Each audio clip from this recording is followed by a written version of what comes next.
The evening had a quiet kind of tension in the air, the kind that settles over a small town when most people have gone home and only a few cars pass by every hour. The streetlights hummed softly, and the shops along the main road were already closed. Only the glow from a few windows and the distant sound of a radio playing in a nearby diner kept the street from feeling completely empty. Officer Haran was doing his final round of the evening. He was known for being strict, sometimes too strict, but he believed he was doing the right thing. He always stood straight, always kept his voice firm, and always followed what he believed the rules were. People respected him, but many also avoided him. They knew he could be quick to judge. Haran himself never thought he was harsh. He simply thought he was efficient. He drove slowly past the shops, his eyes scanning everything the same way he always did. He liked feeling in control. He liked the sense of order that came with wearing the uniform. To him, nothing was more important than making sure the town stayed safe and calm. As he turned the corner near the electronics shop, he noticed something. A man, dressed in a plain dark jacket, was walking slowly near the front door of the store. The man kept looking at a small paper in his hand, then back at the shop sign, as though trying to make sure he was in the right place. Haran narrowed his eyes. The electronics shop had a small incident earlier that week involving a malfunctioning alarm. Nothing serious, but to Haran it meant one thing: potential trouble. Even if he had no proof, his mind jumped quickly to suspicion. He slowed the patrol car until it came to a crawl. The man didn't seem to notice the car. He simply stood near the door and looked around, almost as if he was waiting for someone or trying to decide what to do next. Haran's thoughts immediately shaped a story. Late evening. A man near a closed shop, acting strange. That was enough for him. Without checking anything more, he parked the car and stepped out. "Hey," he called out sharply. The man turned quickly, startled by the sudden voice. His expression wasn't threatening. If anything, he looked tired, maybe a bit worried, but Haran didn't pay attention to that. He focused only on the part that matched his assumptions. "What are you doing here?" Haran asked, walking closer with a stiff posture. The man took a breath, as if choosing his words carefully. I'm looking for someone. At this hour." "Near a closed shop?" Haran asked, already sounding irritated. The man nodded slightly. "Yes, I thought someone here might know. That doesn't make sense." Haran cut him off. "You're not supposed to be near closed businesses at night unless you have a reason that checks out. And right now, your reason doesn't." The man rubbed the back of his neck, perhaps realizing the conversation was not going to go smoothly. But he did not raise his voice or act defensive. "I think there's a misunderstanding." "There usually is," Haran said firmly, "when someone is doing something they shouldn't be doing." He stepped closer, watching every tiny movement the man made. The man held up the paper in his hand as if to show something, but Haran didn't even look at it. "Put your hands where I can see them," Haran demanded. The man hesitated, confused. "I'm not hands." "Now." The man slowly did as he was told. His voice stayed calm, almost a calm, which only made Haran more suspicious. "Turn around," Haran ordered. "Officer, I promise you're making a mistake," the man said gently. "I'm not doing anything wrong, and I'll be the one to decide that," Haran replied. He moved in, gripping the man's wrist a little harder than necessary as he checked for anything that could be considered dangerous. The man didn't resist, didn't flinch, didn't raise his voice. He simply allowed it to happen. That only annoyed Haran more. In his mind, people who didn't complain were often people who had something to hide. After a quick search, Haran didn't find anything. But instead of reconsidering, he took it as a sign the man must be hiding something else. "You're coming with me," Haran said. "I'll sort out the truth at the station." "But I haven't done anything," the man repeated softly. There was no anger in his voice, only frustration. Haran didn't bother responding. He took the man by the arm and walked him toward the patrol car. The man didn't struggle. He didn't shout or cause a scene. He simply walked with a worn-out sadness. It's like someone who had been misunderstood far too many times already. When they reached the patrol car, Haran opened the back door and motioned for him to get in. "Officer," the man said once again, "I really am looking for someone." I am not interested in excuses, Heron said sharply. We'll talk when we get to the station. The man nodded faintly. Though it was clear he wasn't agreeing, just accepting that arguing wouldn't help him. Once the door closed, Heron stood for a moment, feeling a familiar sense of control settle over him. To him, this was just another example of him being the one who caught something others would have missed. He was sure the man had been planning something suspicious. His instincts rarely failed him, at least that's what he believed.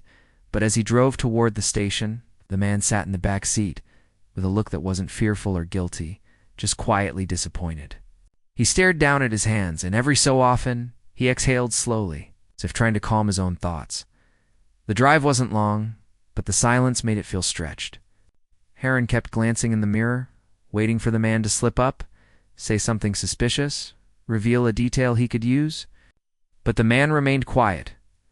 When they arrived at the station, Heron led him inside. A younger officer sitting at the desk raised his eyebrows slightly. "What's the charge?" he asked casually. "We'll see," Heron replied. "Suspicious behavior near a closed shop, possible intent to break in." The younger officer blinked. "Possible."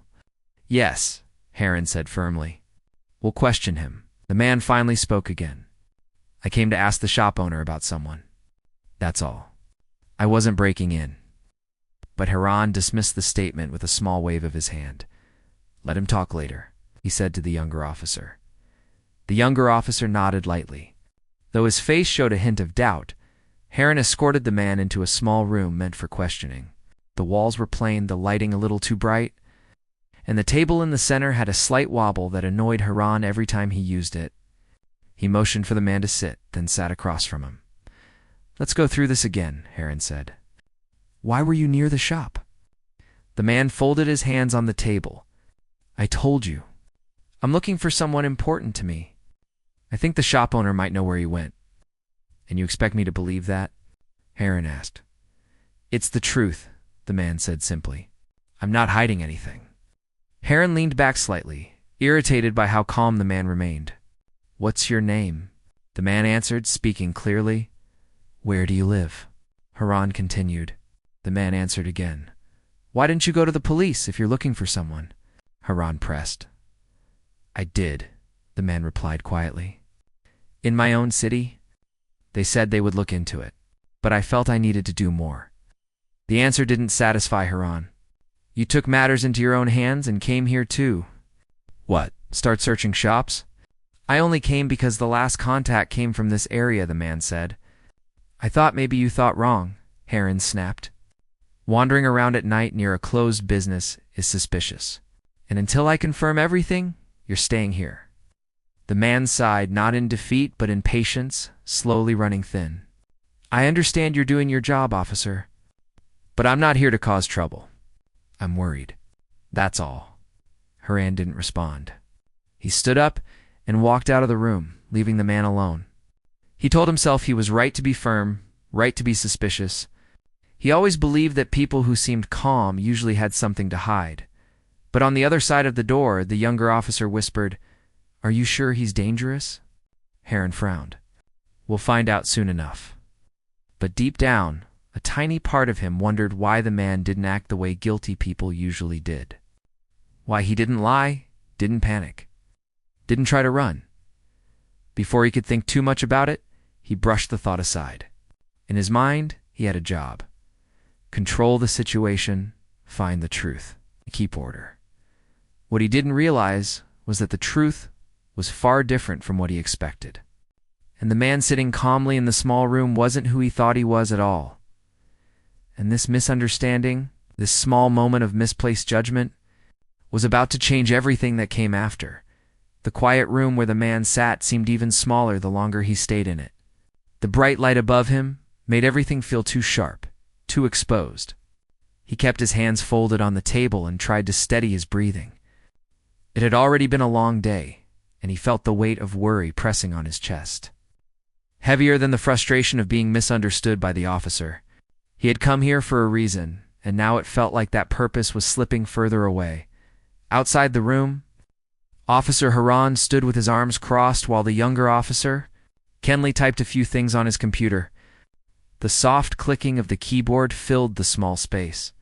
Heron stared at the screen, not at what was on it, but through it, trying to justify the choices he had made so far. "Did you run his name already?" Heron asked. Kenley nodded. "Yeah, nothing came up. No outstanding warrants, no record, nothing."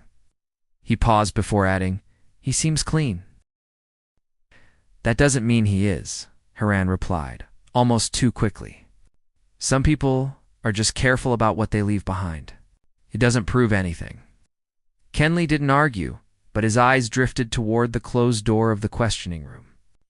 "He doesn't look like someone planning a break-in." Heron let out a breath through his nose, short and irritated. "You're young. You'll learn not to trust faces. People who cause the most trouble rarely look like they will." Kenley didn't respond. He simply went back to typing, though the doubt didn't leave his face. A few minutes later, another officer walked over with a small folder. She stopped in front of Heron and tapped it lightly. "Camera checks came back." Heron raised his eyebrows.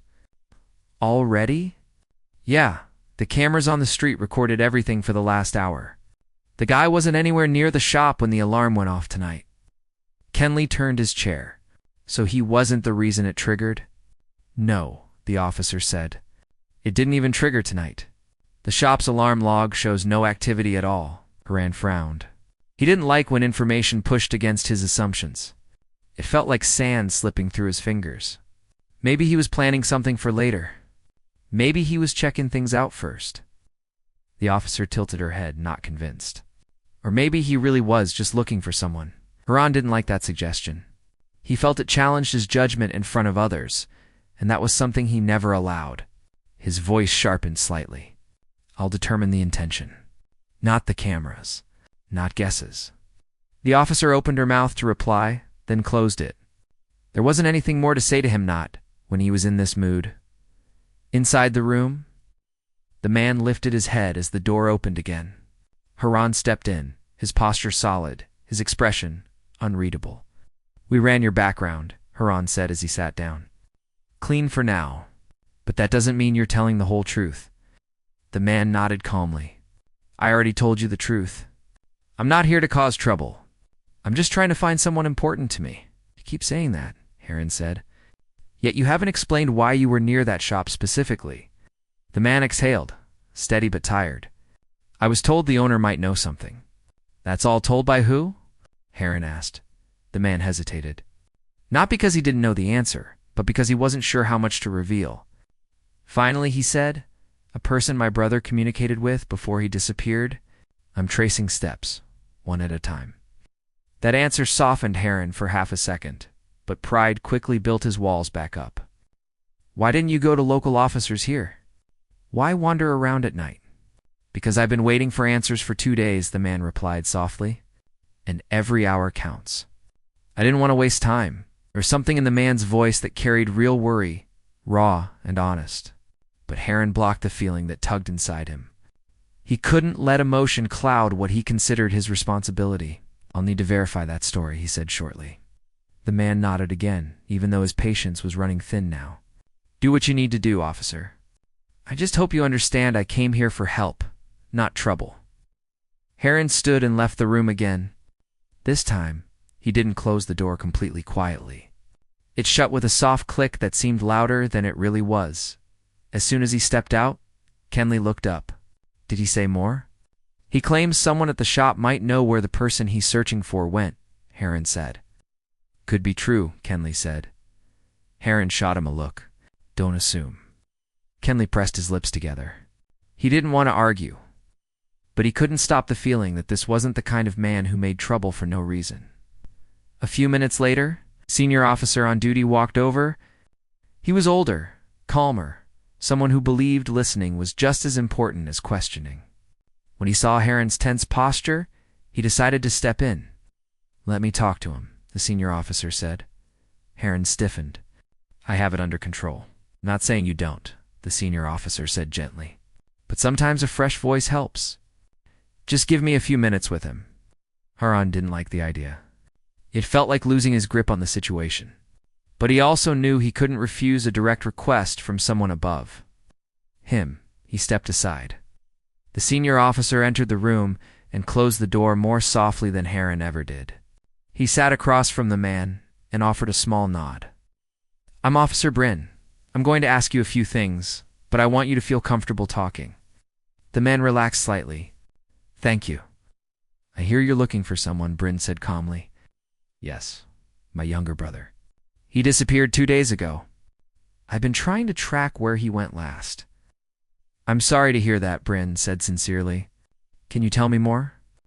For the first time since arriving, the man felt like he was being heard. He explained that his brother had been struggling recently. Nothing illegal or dangerous, just life weighing him down. He said his brother had reached out to someone connected to the shop before disappearing. He didn't know why, but it was the last clue he had. Bryn listened without interrupting. "Why didn't you come to our station first?" "I did go to the police back home," the man said. "They filed the report. But when hours went by with nothing, I felt helpless. I couldn't sit and wait. I needed to follow what little information I had." Bryn nodded slowly. "And the shop was your next step?" "Yes. I wasn't trying to force entry or cause trouble. I was just trying to find someone who might talk to me." Bryn leaned back slightly. "I understand, and thank you for explaining." There was a moment of silence. The man looked tired, but relieved to have spoken. Bryn stood up. "Let me check a few things. I'll be right back." Stepped out and closed the door gently. Outside, Heron waited, arms still crossed. "Did he tell you something different?" Bryn shook his head. "He told me the truth." "You don't know that," Heron argued. "I know when someone's lying," Bryn replied softly. "And he's not." Heron clenched his jaw. "He wasn't used to being doubted," Bryn continued. "Run a check on missing persons reports from his city. If his brother is listed, we'll know he's telling the truth." Kenley nodded and immediately started typing. Heron watched, uneasy. A part of him hoped the story wouldn't match, not because he wanted the man to be guilty, but because it would mean Heron hadn't made a mistake. A few minutes later, Kenley turned the monitor toward them. "There's a missing person report filed yesterday. Same last name, same description. Everything matches." Bryn sighed softly. "Then we have a man who came here searching for help, and we detained him instead." Heron felt heat rise to his face, but he kept silent. "He wasn't ready to admit anything," Bryn continued. "We need to ask for his ID." "He says he has one," Heron muttered. "Didn't seem important at the time." Bryn looked at him with calm disappointment. "It's always important." They entered the room again. Bryn asked gently, "Do you have any form of ID with you? Something that confirms where you work or who you are?" The man nodded. "It's in my wallet. The officer who brought me in has it." Heron blinked.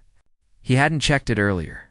He had only done a quick pat-down, assuming everything else was irrelevant. He felt a small sting of embarrassment, but tried not to show it. He retrieved the wallet and handed it to Bryn, who carefully opened it. Inside was an ID card official, clean and clear.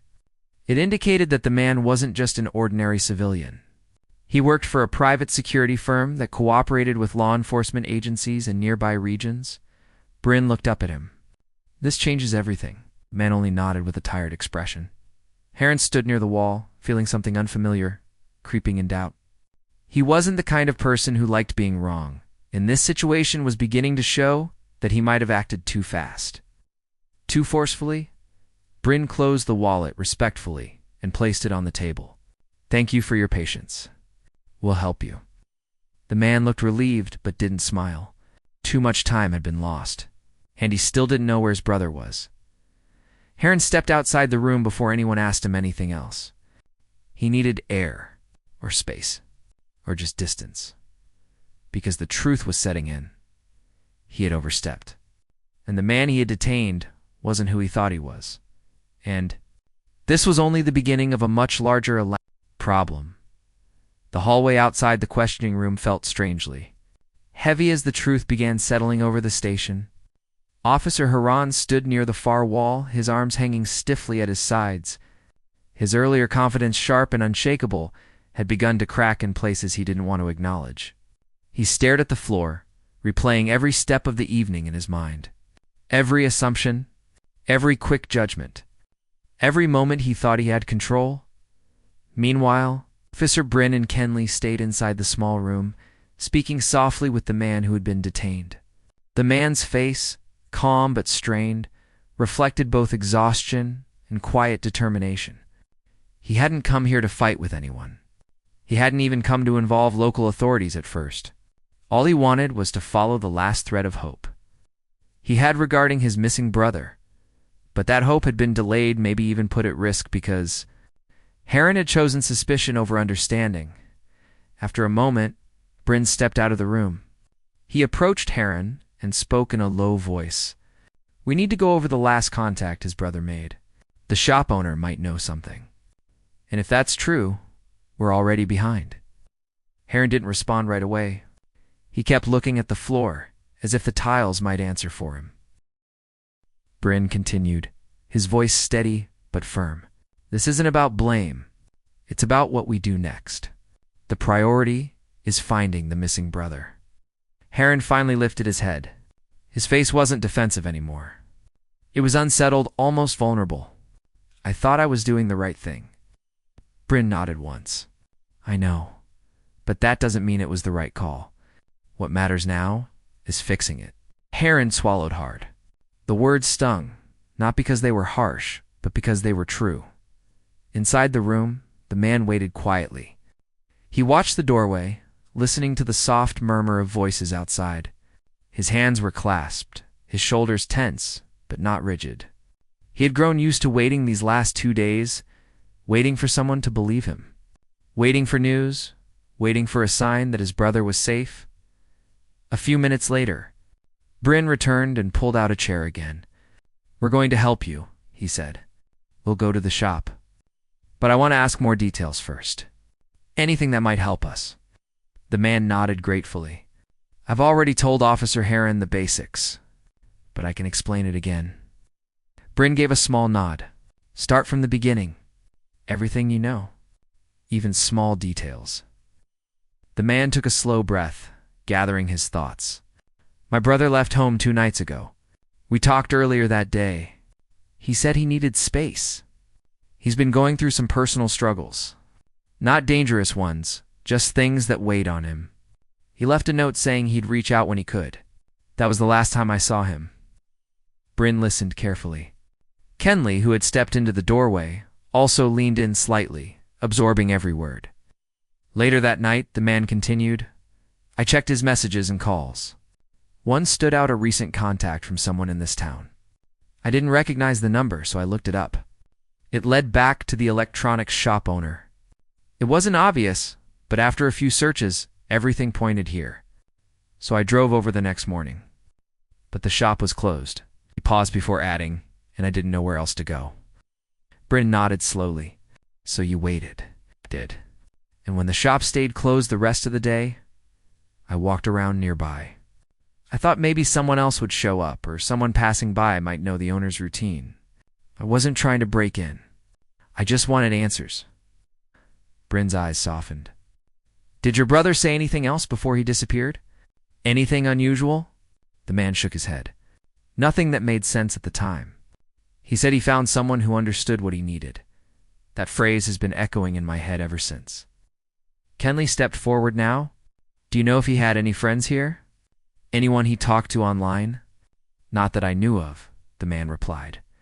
Bryn tapped his fingers lightly on the table, thinking, "We need to speak with the shop owner. And soon."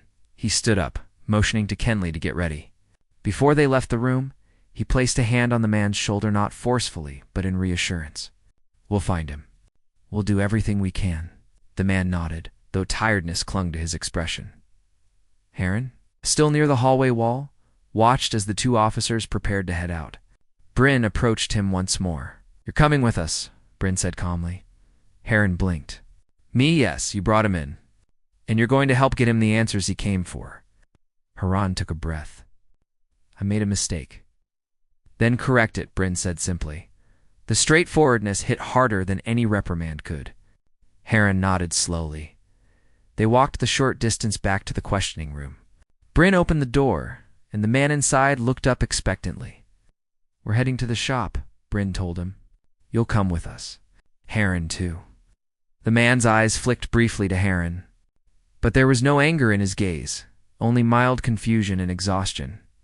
"Thank you," the man said softly. There was something humbling about hearing gratitude from someone he'd wronged. Heron gave a small nod, unsure if he deserved the words. They left the station shortly after. Night had fully settled outside, painting the town in shades of blue and gray under the streetlights. The air felt cooler, quieter, as if waiting for something. The three officers and the man got into two cars and drove the short distance to the electronics shop. The building looked the same as it had earlier that evening, dark. Closed, with its metal shutters pulled down halfway, the man stepped out of the car slowly, looking at the shop with a mix of hope and fear. Heron noticed the tension in his posture. Bryn approached the door and knocked firmly. "Shop owner. Police. Open up." Silence followed. Kinley moved to the side window and peered inside. "It's dark. Doesn't look like anyone's been here since yesterday." Bryn knocked again, louder this time. Still nothing. "Could he be away?" Kenley asked. "Possibly," Bryn replied. "But we need to find out when he was last here." The man stepped closer. "His number is on the shop sign. I tried calling before. He didn't answer." Bryn nodded. "Call again. This time we'll trace it if he picks up." The man took out his phone with slightly trembling hands and dialed. The call rang once, twice, 3 times. Then it went to voicemail. Heron exhaled slowly. He could just be asleep or away. "Doesn't mean anything is wrong." The man didn't answer. His eyes stayed fixed on the dark shop front. Bryn thought for a moment, then turned to Heron. "You and Kenley check with nearby neighbors. Someone must know his schedule." "I'll stay with him." Heron nodded and walked off with Kenley toward the houses across the street. The man looked at Bryn, his voice low. "Do you think my brother came here?" Bryn didn't lie. "It's possible, but we don't know enough yet." They waited quietly while Heron and Kenley knocked on doors. Most houses were either dark or occupied by people who didn't know much. But finally, an older man 2 houses down answered the door and spoke with them for a while. When they returned, Kenley's expression was more serious than before. "He said the shop owner hasn't opened the store since yesterday morning," Kenley reported. "Said he usually opens every day.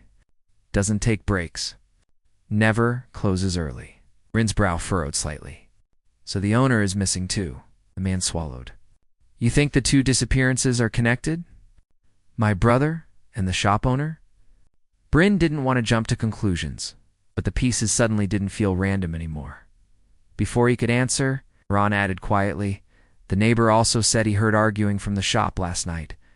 Not loud, but enough to notice. He thought it was 2 men. The man's heart dropped. "Arguing? My brother, he's not the type to fight." He paused. "But fear can change someone." Bryn nodded slowly. "We need to get inside the shop.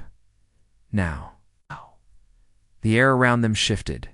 The quiet street no longer felt still, it felt tense, charged, like something was hiding right under the surface. Heron stepped closer to the shop door, his expression tightening. "There's a back entrance. The neighbor mentioned seeing the owner come and go through it sometimes." Bryn turned to the man.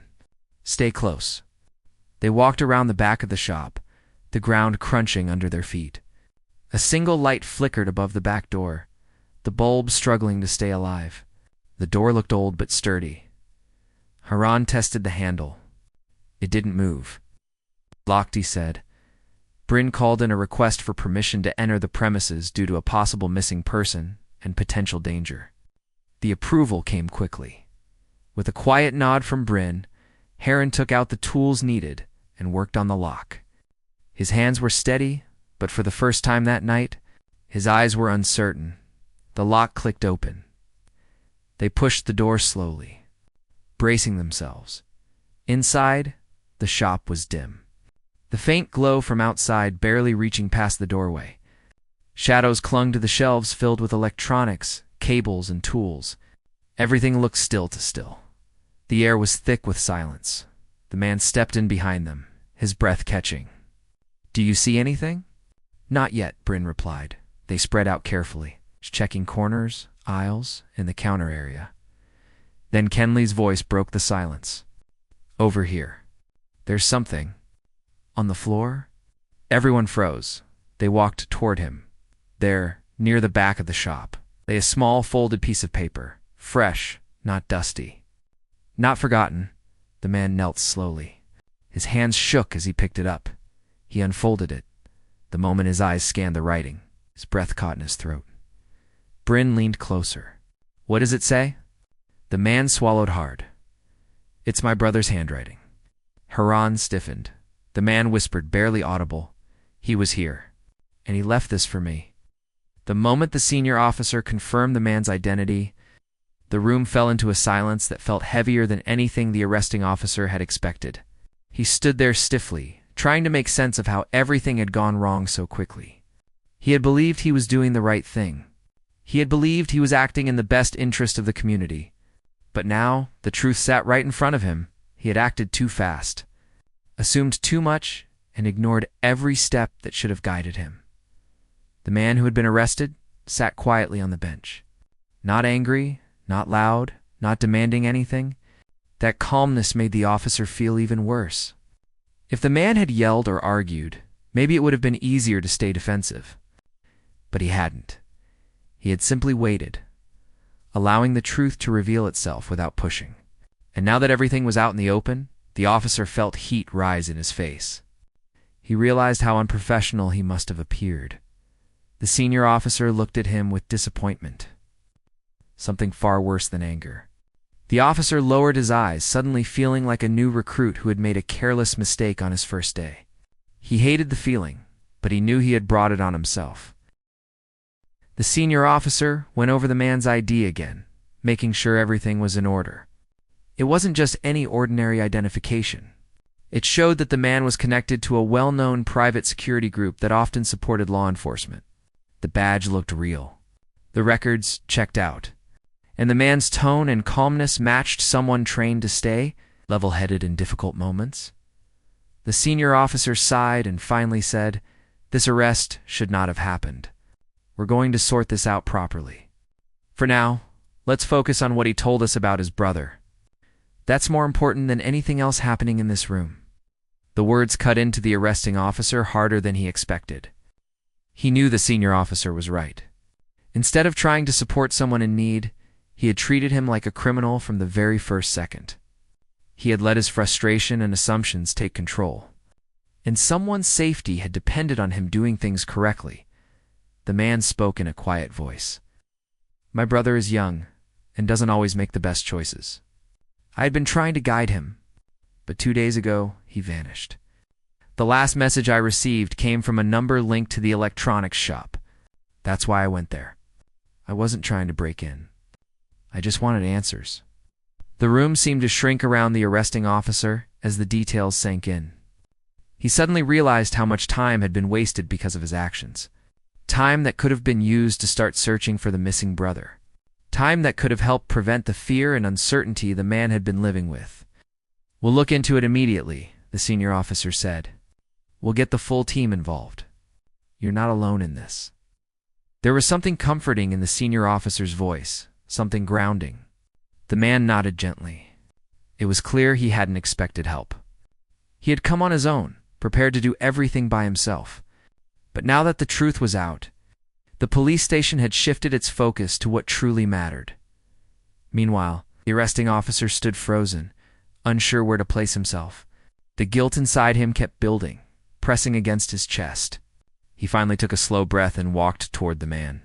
He didn't know what to say, but he knew he had to acknowledge what happened. "Sorry," he said quietly. The words felt heavy and small at the same time. "I shouldn't have handled things the way I did. I thought I was stopping something dangerous, but I should have listened." The man looked at him, his face unreadable. He wasn't smiling, but he also wasn't angry. Instead, he spoke gently. "Just remember this for next time. Not everyone out there is trying to harm someone. Some people are just trying to protect the ones they care about." The officer nodded slowly. He didn't know how long it would take to forgive himself, but that wasn't the most important thing at that moment. What mattered was fixing the mistake and helping find the missing brother. Within minutes, the team began working. They pulled up CCTV feeds from areas around the electronics shop. They contacted nearby stores.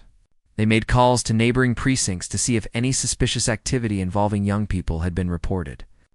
Everyone moved with urgency, trying to gather clues as quickly as possible. The arresting officer joined.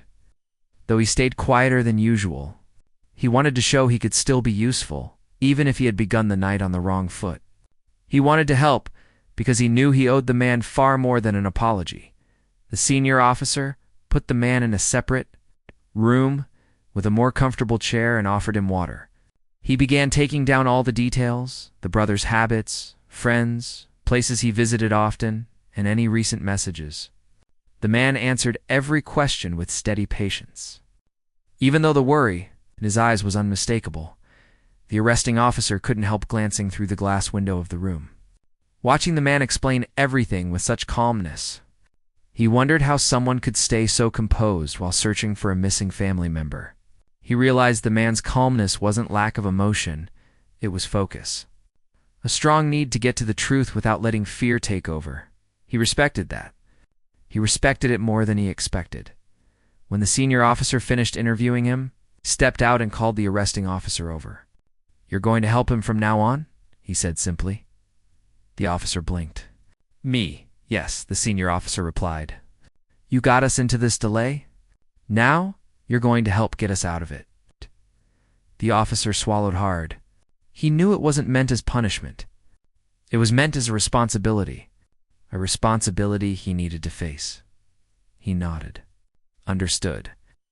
The senior officer brought the man out of the interview room and said, "He'll be assisting you from this point forward. He knows this town better than anyone, and he understands how things work on the ground." The man looked at the arresting officer for a moment. There was no bitterness in his eyes, only a careful hesitation. "All right," he said. "As long as we keep the focus on finding my brother, we will," the officer said. His voice was softer than usual, not shaky, but sincere. The two men walked toward the main board where evidence and notes were posted. The senior officer pulled up the map on the screen and pointed to areas where suspicious activity had been reported recently.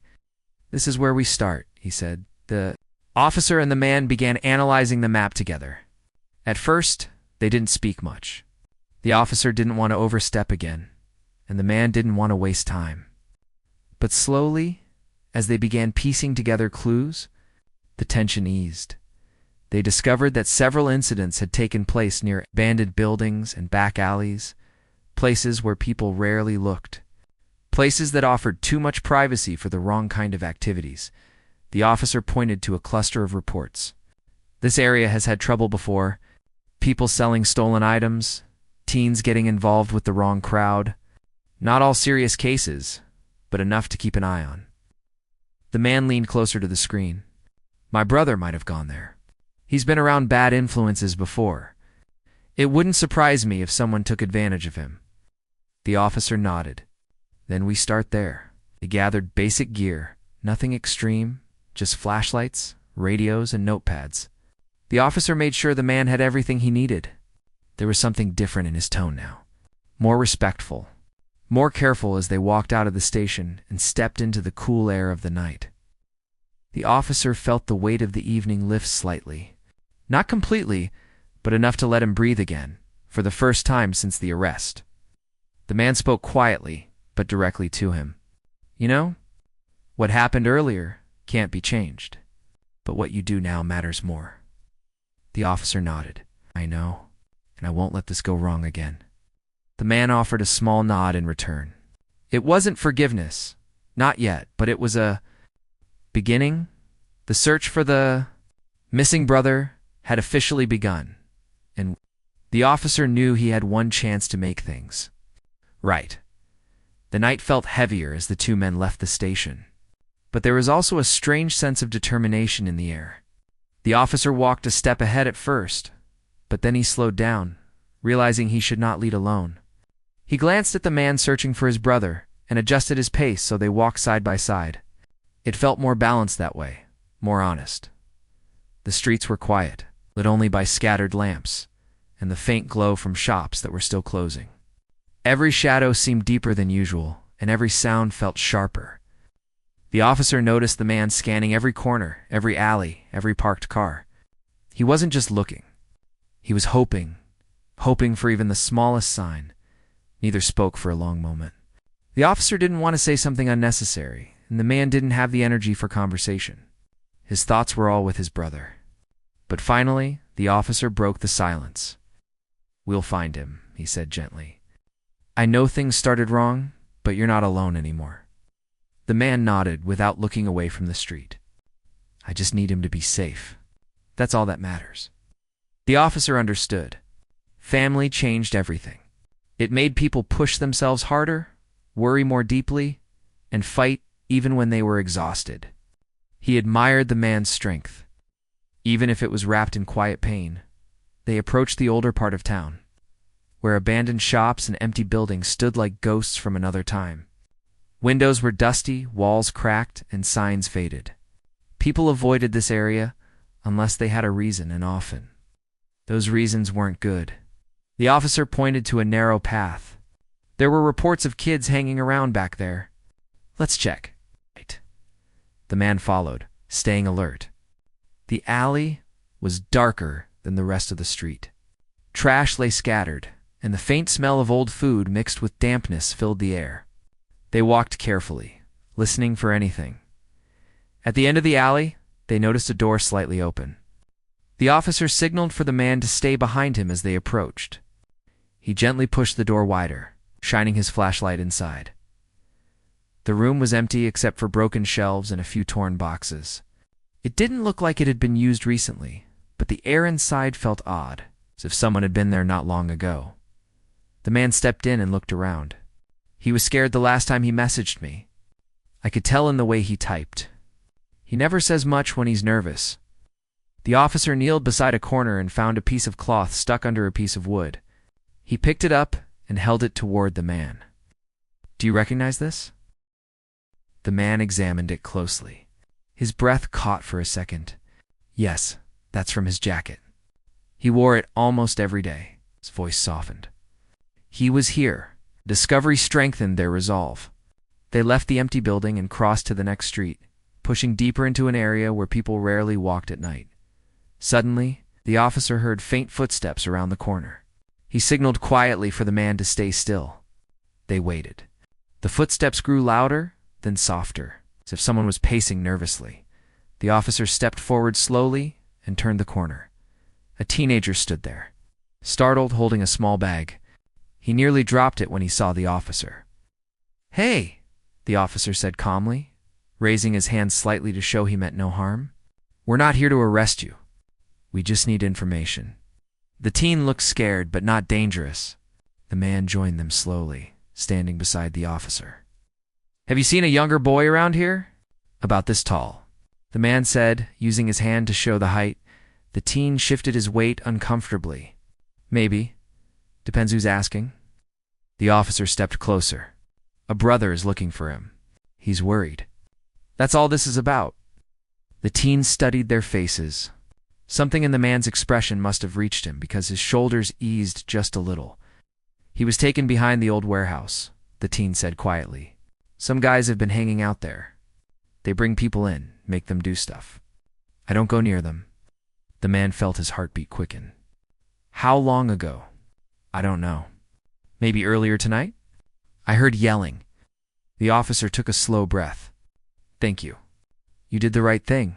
Go home. Stay safe." The teen nodded quickly and ran off into the night. The man looked toward the direction of the warehouse. It was far, dark, and surrounded by metal fences and abandoned trucks.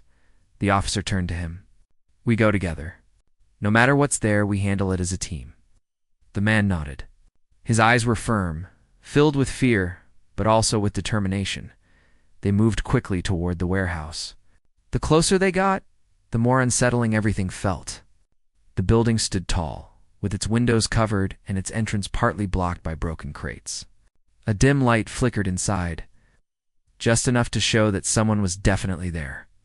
The officer whispered, "Follow my lead, but stay close." They approached a side door instead of the main entrance. The officer tested it carefully. It was unlocked. He pushed it slowly, letting a narrow beam of light fall into the room. Inside, they saw two men talking near a stack of boxes. Their voices were low, but sounded annoyed. It was hard to catch all their words, but one line made the officer freeze. "The kid better calm down, or we're moving him somewhere else." The man's heart dropped. He clenched his fists but stayed silent, waiting for the officer's guidance. The officer scanned the room, trying to find the missing boy. He spotted movement behind a pile of crates, something small. Someone sitting with their head down. He whispered softly to the man, "He's there. We need to do this carefully." They stepped inside, keeping their footsteps silent. The officer moved toward the crates while signaling for the man to stay back, just until the right moment. But then one of the men in the warehouse turned suddenly. "Who's there?" The officer had no choice. He stepped forward. "Police. Don't move." Both men jumped up, startled. One tried to run, but the officer blocked him. The other reached for something in his pocket. But when he saw the officer's firm stance, he froze. The man searching for his brother rushed forward, not toward the two men, but toward the crates. He dropped to his knees. Hey, it's me," he whispered. A boy lifted his face, eyes wide and frightened. When he recognized his brother, he immediately burst into tears. He leaned into him, shaking. "I'm here," the man said softly, pulling him close. "You're safe now. I've got you." The officer handled the two men calmly, keeping them from making any sudden moves while calling for backup. The warehouse, which had once felt threatening, suddenly felt like a place where relief was finally possible. Within minutes, more officers arrived. They secured the area and took the two men into custody. The warehouse was searched, and everything inside was documented. When the chaos settled, the officer walked over to the man and his brother. The boy was still holding tightly onto his older brother, afraid to let go. The man looked up at the officer, a mix of exhaustion and gratitude on his face. "Thank you," he said. "For helping me." "For helping him," the officer nodded. "I should have listened earlier, but I'm glad we made it in time." There was a pause before the man spoke again. "Everyone makes mistakes. What matters is owning up to them and fixing them." He glanced at his brother, then back at the officer. "Tonight, you fixed it." The officer felt something ease inside him, something that had been tight since the beginning of the night. He wasn't proud of how the situation started, but he was proud of how it ended. As the boy was checked by paramedics and the remaining officers finished their work, the man stood and approached the officer. "Kept your word," he said quietly. "You didn't let this go wrong," the officer replied. "I won't forget this night. It taught me more than you think." He shared a small nod of respect, a silent acknowledgement of everything they had gone through together.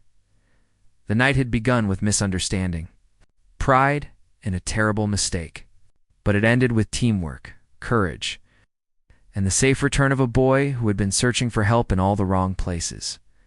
The officer watched the man lead his brother toward the car outside the warehouse. The boy looked back once, meeting the officer's eyes with a timid but grateful expression. In that moment, the officer understood something important. Authority meant nothing without humility. And assumptions could cost more than time. They could cost trust. He promised himself he would never forget the lessons of this night. The man and his brother disappeared into the darkness, heading toward safety, and the officer, standing at the warehouse entrance in the cool night air, felt a quiet sense of peace. Not because everything had gone perfectly, but because, in the end, they did the right thing.